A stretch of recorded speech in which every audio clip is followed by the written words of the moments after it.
That's just my personal help. So, all right. Keep your first on like that. Are you saying selfish? Selfish?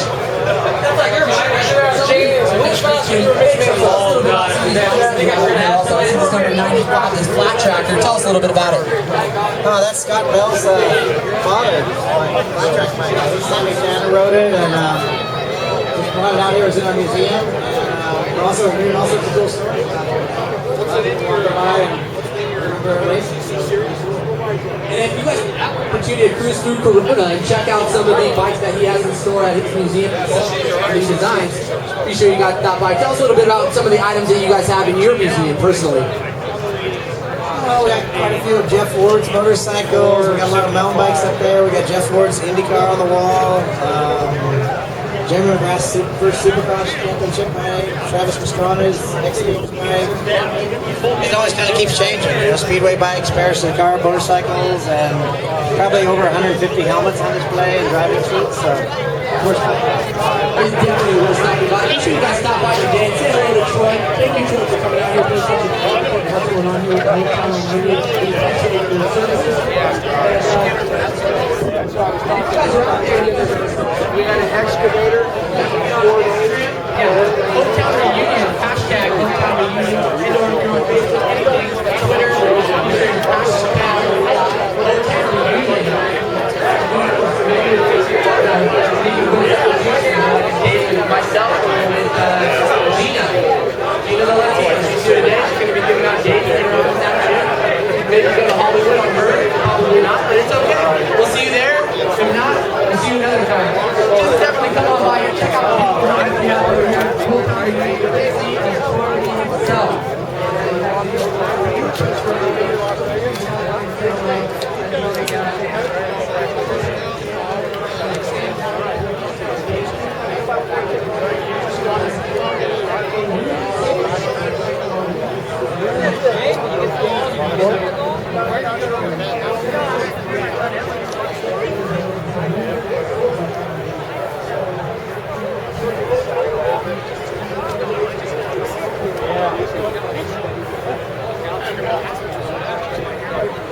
Is that Bud Eakins?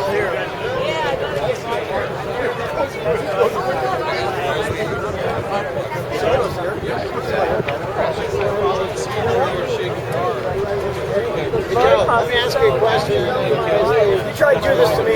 What did Hopetown mean to you? What did Hopetown mean? Oh, let's do this.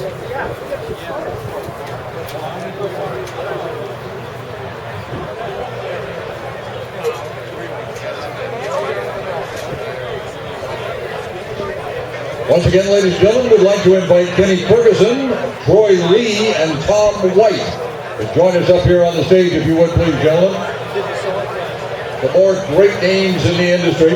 Let me tell you about Troy Lee. He's from California. He revolutionized the helmet graphic design. And I saw a lot of you out there having some of these big names autograph your helmet. So if you've got a helmet with you, and here's one of the pioneers in that part of the industry, you may want to come over and have that helmet autographed. He also is a racing team sponsor and race promoter. Let me tell you about Tom White, who was with us today. He's from California. Tom competed in Ascot and the dirt tracks throughout the United States. He earned a national number in the Class C. He co-founded the White Brothers Racing product. And after his business retirement, Tom became an accomplished senior motocross rider.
In my life I'm telling I sung a lot of songs, made up some bad ones. Hi everybody. I'm going to introduce somebody that shouldn't introduce himself. Tom Corrigan. Of course. Send it to me. That was Dad. Crash Corrigan. The famous Crash, right? Or you get like that. I get the weirdest feeling my legs and everything goes away. In the community, Mayo Valley Days and all the other things that we do with the community. It's not a surprise this year, and he's trying to say hi. Well, hello, folks. Last time I had an event like this, it was out on the ranch, and first thing I said to everybody, well, welcome to Corrigan. It's kind of changed a little bit since then. My dad bought that ranch in 1935, and a lot of things have changed since then, but one of the things he did was introduce motorcycle racing out.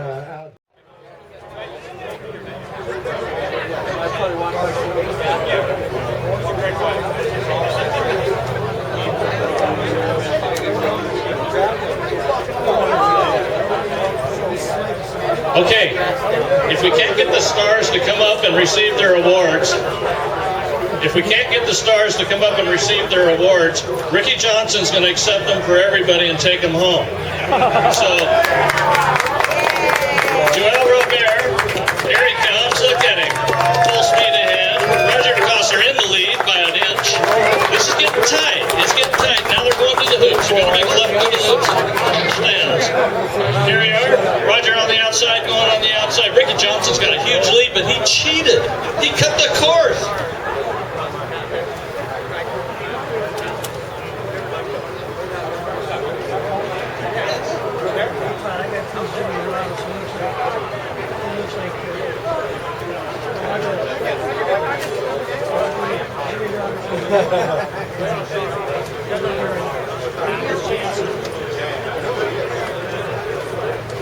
Well, we have two of the three up here, so let me read you their official bio, for those of you who don't keep track of this stuff very often. First off, we've got Roger DeCoster, five-time 500cc world champion and racing team manager. He's from Belgium. Let's give him a big round of applause. He won 500cc motocross world championships, tallying 36 500cc Grand Prix victories. You hear that? 36 victories. It is a current KTM race team manager. He's active and has been in his entire career, and he's referred to, for obvious reasons, as the man. And he has brought many championships to many factories through his knowledge and experience of motocross racing. And right beside him we have none other than Joel Robert. You got it, folks. You got it. 6 times, listen to this, 6-time 250cc world champion. He's also from Belgium. 6-time champion, staggering 250cc Grand Prix victory. National sports legend in his own country and around the world. He rode this for the CC Factory, Suzuki, and Poop. He is considered by many to be one of the most naturally gifted riders of all time. And to those who don't know the sport, Joel Robert is to motocross what Babe Ruth was to baseball. Amen. In 2000, he was inducted, that's right, in 2000 he was inducted into the AMA Hall of Fame. Ladies and gentlemen, once again, let me present RJ to present the awards to Roger DeCoster and Joel Robert. RJ? Well, this is truly an honor. Once again, I keep telling stories about when I was a little kid, but I grew up in a place called Elkhorn, California, and they had a track called Dehesa out there, and that was one of the first places that Joel and Roger and Torsten. So if anybody sees Torsten Hallman out there, please get him up here. He's coming right now. So we'll give him a formal introduction in just a moment. But my dad would always talk about these guys, these guys from Belgium. They were unbelievable. And they could wheelie up and down the hills and stuff like that. And that was these three right here. So Torsten Hallman, I'm not as good at the formal introduction as these guys got, but these are the guys that I think built motocross, that started for the generation before me, the generation after me, and the guys that are going on now. But I would like to take this moment because there's a story that that a lot of racers won't appreciate now because they have semis and they get to travel around. I had the glory days of driving in a box van, but Roger and Joel, I want to hear Joel's side of it. They had a mechanic at CZ named Victor, correct? Victor Lajita. So Vic was Joel's mechanic. So I'm going to pass it over to Roger and Joel because I want to hear the story again. I love this story, but I'll frame it up for you. I think you had a Mercedes car, right? With a trailer with some bikes on the back, and you're going over the Alps. So they're going from Belgium into Italy over the Alps. It was freezing, it was snowing. So Roger DeCoster and Joel, please tell the story. Well, Victor was in the back, and he was a huge guy. He looked more like a football player than an American football player than a motocross guy. He was about 6'5", big giant guy, and he's in the back of the car. And Joel had been driving, and Victor wanted to stop to go to the bathroom, and Joel kept saying, "Yeah, we stop the next pull off," and so this kept going on like for a couple of hours. Now we are at the beginning of the switchback to climb over Mont Cenis, and Victor is ready to pee in the car. So finally Joel pulls off on one of those track pullouts, and Victor goes and barely gets out of the car, and does his thing and comes back to the car, and as he comes back to open the door, Joel pushes the lock on the car and keeps creeping forward. So Victor is tired of just walking beside the car and going up, and he jumps in front of the car and puts his hands on the hood. And Joel still keeps going. And he backs up, and suddenly he jumps on the hood of the car.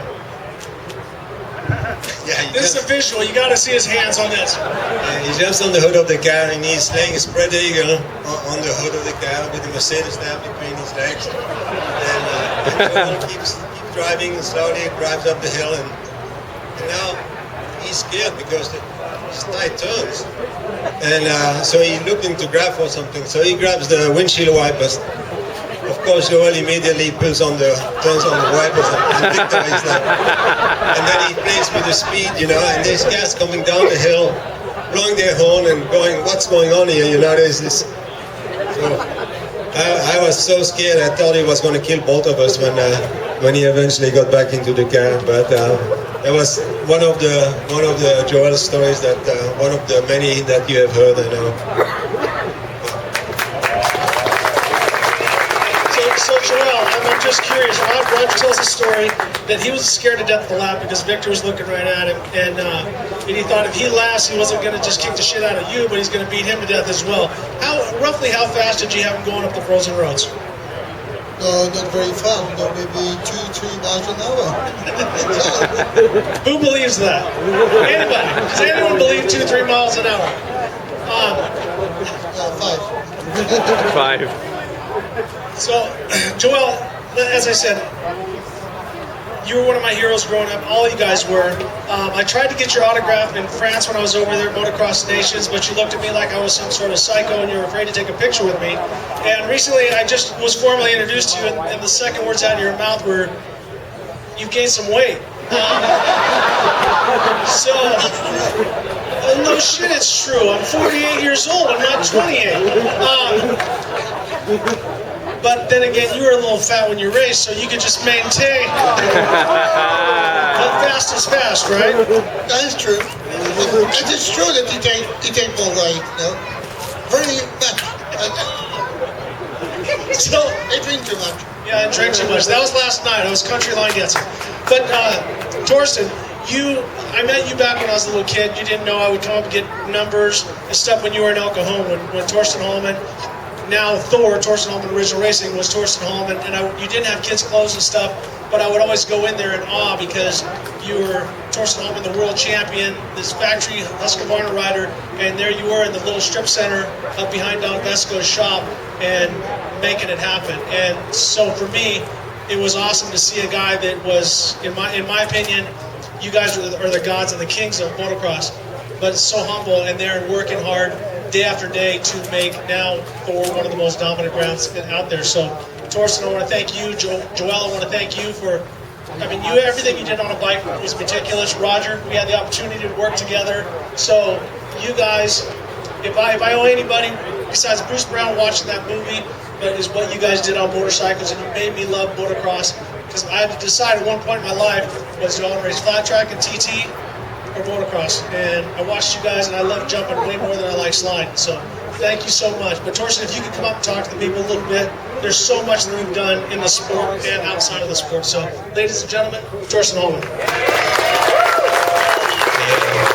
I don't know where I should start, because in the very beginning, when Husqvarna was just about to finish to make any motorcycles, 1961, they actually told me to get another ride, and I was for one race racing in Greece. But then anyway, the autumn of 61, the engineer from Husqvarna, he called me and said, "Oh, we managed to get some money out of the chainsaw division, so we can make a 4-speed 250. Are you interested to ride it for us?" And I said immediately yes, because I trusted Ruben and the Husqvarna factory. And in the beginning we had some problems with the gearbox, a new gearbox, but after half a year, Jeff Smith was leading the series, and he needed only to win one more race. And this was in May, I think, so it was many more races to come. But I got all these things together, so I won the rest of the races. So I managed to be world champion. Yeah. And I think, this thing was a big thing, because the management at Husqvarna, in the beginning, they were not interested in motorcycle, but when I was world champion, and also Rolf Tiblin was world champion, they decided to make 100 copies of my bike. Yeah. So I think this was a big historic time, so to speak, when they decided this. To do. So this is one of the moments which I think I had a big impact on the development of the sport. And then, of course, I came to the United States by myself, 1966. Next time I went to Yamaha, and there was a guy behind the monoshock. Next guy, I made the HL 500 at our company, when Sten Lundin, the former world champion, was working with me in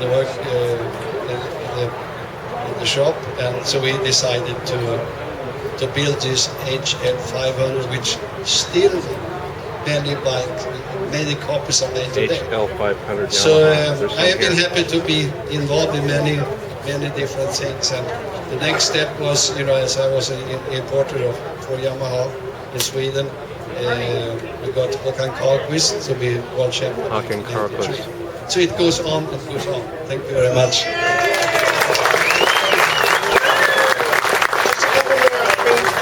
It's not too often that we have this opportunity, so I kind of don't want to end real quick. So Joel, if you could kind of come up, obviously I watched you race, but just tell us something about your first impression when you first came to America and you raced against guys like Eddie Mulder, Skip Van Loon, you raced against the flat track guys. What was your impression of these riders? That time when we came over, we have no impression. We say, what's that guy? He never made motocross. What they're doing, we was a little bit laughing. A little bit laughing. I remember. Yeah. I tell the truth. Yeah. If the girls that didn't tell it, I tell the truth. And he was saying, Eddie Mulder, and we watched them racing, watched them in a corner, making very slowly, and they don't go fast. And he say, you want to make a speedway? I say, yes, okay. I think they're not going fast in the corner in the speedway, going to pass him.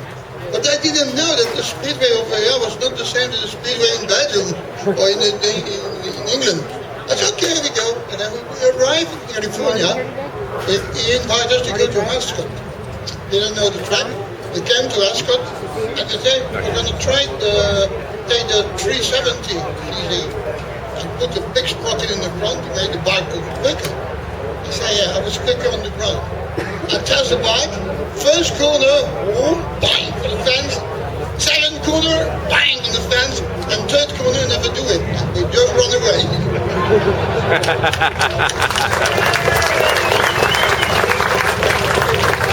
Roger, as I said, I had the opportunity to work with Roger at Honda. It was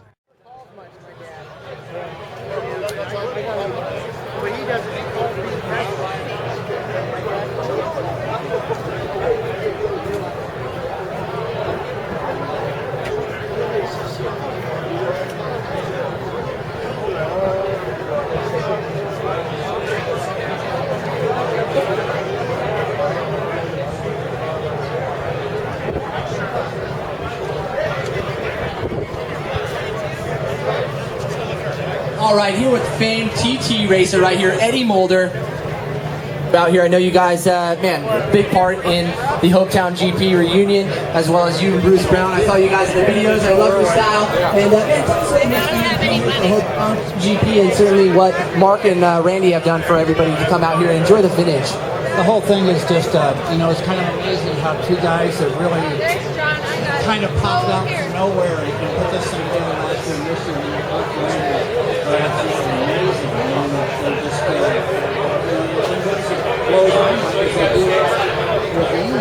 You know, they never seem to be on this class or screen or anything compared to Lincoln. Oh yeah, let's go dance. And, you know, it's a whole great thing. Keep on doing it, you know, but how do you know, where do you go?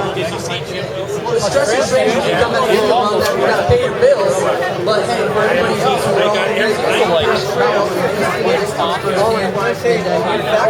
works Suzuki. Roger Coster, Joel Rodriguez. Oh, that's the shirt. That was good timing, wasn't it? Perfect. Perfect. Thanks for the loan of your pants. No problem. So I got to every ticket.